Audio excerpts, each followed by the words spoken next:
மீண்டும் ஸ்ரீலங்கா சுதந்திர கட்சி சந்திரிகா வசம். விடுதலை புலிகளால் தனது குடும்பம் தாக்கப்படவில்லை. ராஜபக்சேகளுக்கு பொன்சேகா பதிலடி. தமிழரசில் கட்சியின் முடிவை மீறினால் கடும் நடவடிக்கை. சுமந்திரன் கடும் எச்சரிக்கை. அடக்குமுறையை பிரயோகிக்க தொடங்கியுள்ள அரசாங்கம் நாமல் குற்றச்சாட்டு. எரிபொருள் குறித்து வெளியான அதிரடி அறிவிப்பு.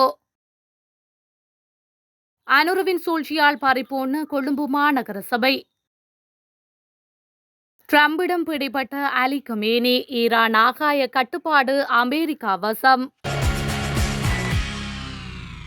எரிபொருள் பற்றாக்குறை குறித்த போலி மற்றும் தவறான செய்திகளால் பொதுமக்கள் ஏமாற வேண்டாம் என அமைச்சரவை பேச்சாளர் அமைச்சர் நலிந்து ஜெயதிச தெரிவித்துள்ளார். அமைச்சரவை முடிவுகளை அறிவிக்கும் மாநாட்டில் வைத்து அவர் மேற்கண்டவாறு குறிப்பிட்டுள்ளார்.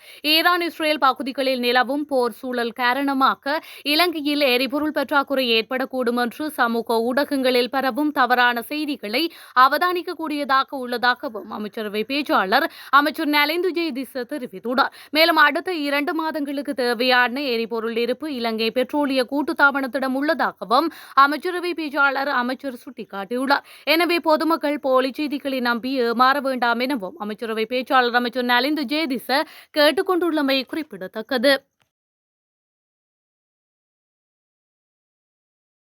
தமிழீழ விடுதலை புலிகள் அமைப்பின் தலைவர் பிரபாகரன் கூட என் குடும்பத்தை பழிவாங்கவில்லை, ஆனால் ராஜபக்சேக்கள் அதனை செய்தனர் என ஃபீல்டு மார்ஷல் சரத் பொன்சேகா பகிரங்க குற்றச்சாட்டை முன்வைத்துள்ளார்.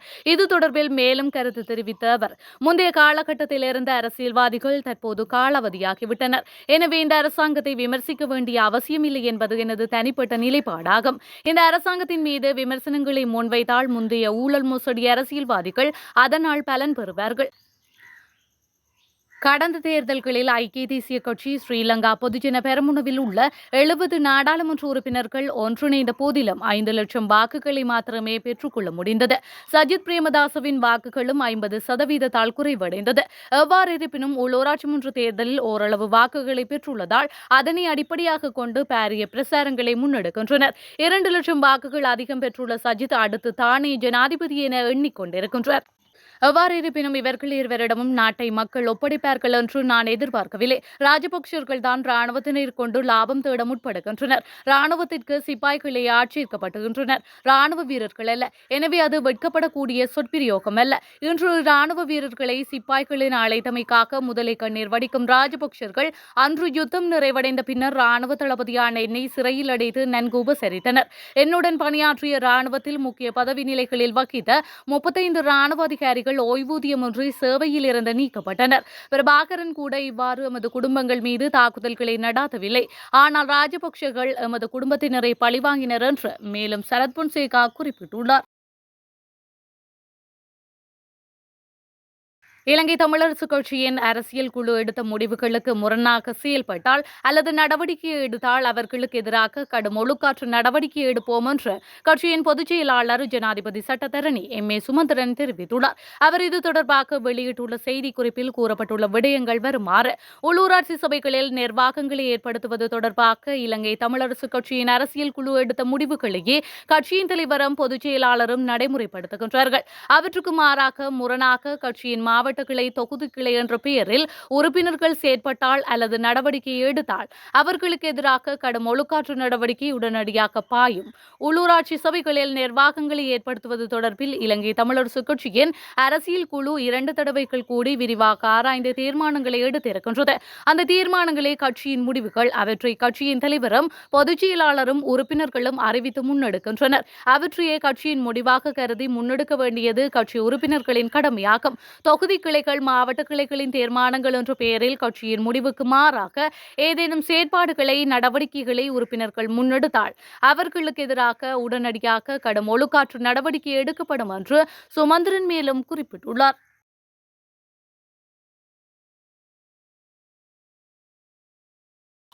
அரசாங்கம் அடக்குமுறையை பிரயோகிக்க தொடங்கியுள்ளதாக குற்றம் சுமத்தப்பட்டுள்ளது. சபாநாயகர் ஜகத் விக்ரமரட்ன ஆளும் கட்சியின் தேவைகளை நிறைவேற்றுபவராக இருக்கக்கூடாது என ஸ்ரீலங்கா பொதுஜன முன்னணியின் நாடாளுமன்ற உறுப்பினர் நாமல் ராஜபக்ஷ தெரிவித்துள்ளார். எதிர்க்கட்சி நாடாளுமன்ற உறுப்பினர் தயாஸ்ரீ ஜெயசேகரவிற்கு எதிராக ஆளும் கட்சியினால் செய்யப்பட்ட முறைப்பாடு தொடர்பில் விசாரணை நடாத்த குழு ஒன்றை சபாநாயகர் நியமித்தார் என தெரிவித்துள்ளார். எனினும் எதிர்க்கட்சியினரால் அமைச்சர் பிமல் ரத்நாயக்க தொடர்பில் செய்த முறைப்பாட்டை சபாநாயகர் நிராகரித்து விட்டதாக நாமல் ராஜபக்ஷ தெரிவித்துள்ளார். சபாநாயகர் நடுநிலையாக இருக்க வேண்டுமே தவிர ஆளும் கட்சிக்கு பக்கசார்பாக இருக்கக்கூடாது எனவும் அவர் வலியுறுத்தியுள்ளார். தற்போதைய அரசாங்கம் அரசு சேவையை வீழ்ச்சியடைய செய்து வருவதாக குற்றம் சுமத்தியுள்ளார். குற்றச்சாட்டுகள் குறித்த விசாரணைகளில் அரசியல் ரீதியான தலையீடு இருக்கக்கூடாது எனவும் அவர் வலியுறுத்தியுள்ளார். அரசாங்கத்திற்கு எதிரானவர்களை அடக்குமுறைக்கு உட்படுத்தும் கருவிகளாக விசாரணைகளை பயன்படுத்தக்கூடாது என நாமல் ராஜபக்ஷ மேலும் சுட்டிக்காட்டியுள்ளார். ஸ்ரீலங்கா சுதந்திர கட்சியின் தலைமைத்துவத்தை மீண்டும் முன்னாள் தலைவி சந்திரிகா பண்டாரநாயக குமாரதுங்க கையேற்பார் என்று எதிர்பார்க்கப்படுகின்றது.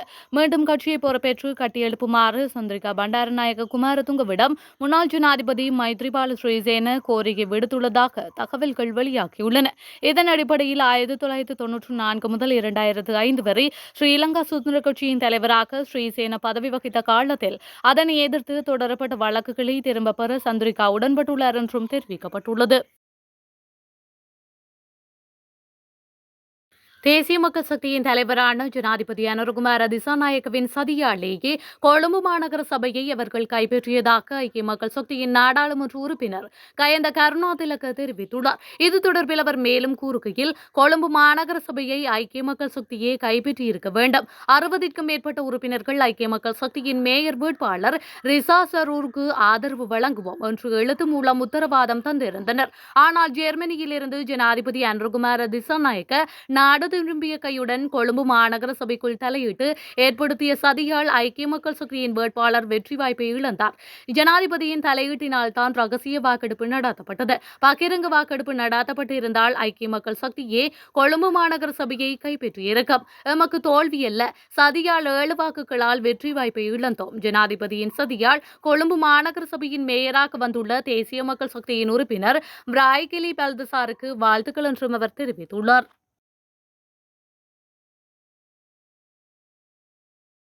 இஸ்ரேல் ஈரான் போர் குறித்த வெள்ளை மாளிகை அவசர அறை கூட்டம் 1 மணி நேரம் 20 நிமிடங்களுக்கு பிறகு முடிவடைந்ததாக அமெரிக்க அதிகாரி ஒருவர் செய்தியாளர்களிடம் தெரிவித்துள்ளார்.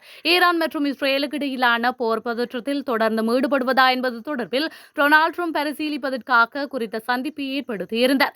இந்த நிலையில் இஸ்ரேலிடம் உள்ள ஆயுதங்களால் அடைய முடியாத ஈரானின் மிக பாதுகாப்பான ஃபோர்டோ அணுசக்தி நிலையத்திற்கு எதிராக மிகப்பெரிய அமெரிக்க பதுங்கு குழி குண்டுகளை பயன்படுத்துவது தொடர்பில் பரிசீலிக்கப்பட்டுள்ளது. அமெரிக்க எரிபொருள் விமானங்கள் இஸ்ரேலிய போர் ஜெட் விமானங்களுக்கு எரிபொருள் நிரப்ப அனுமதிப்பது குறித்தும் ட்ரம்ப் பரிசீலித்ததாக தெரிவிக்கப்படுகின்றது.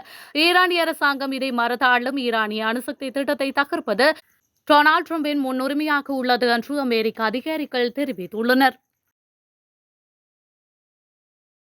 ஈரானின் உச்ச தலைவர் அயதுல்லா அலி கமேனி இங்கு ஒளிந்து கொண்டிருக்கின்றார் என்பதை அமெரிக்கா அறிந்திருப்பதாக ஜனாதிபதி டொனால்ட் ட்ரம்ப் தெரிவித்துள்ளார். தனது உத்தியோகபூர்வ ட்விட் சோசியல் கணக்கில் வெளியிட்டுள்ள பதிவில் அவர் இதனை குறிப்பிட்டுள்ளார்.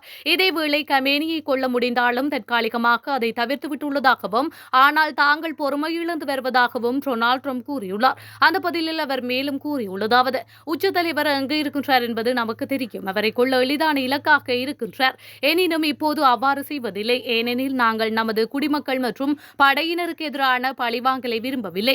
ஆனால் எங்களுடைய பொறுமை குறைந்து கொண்டிருக்கின்றது.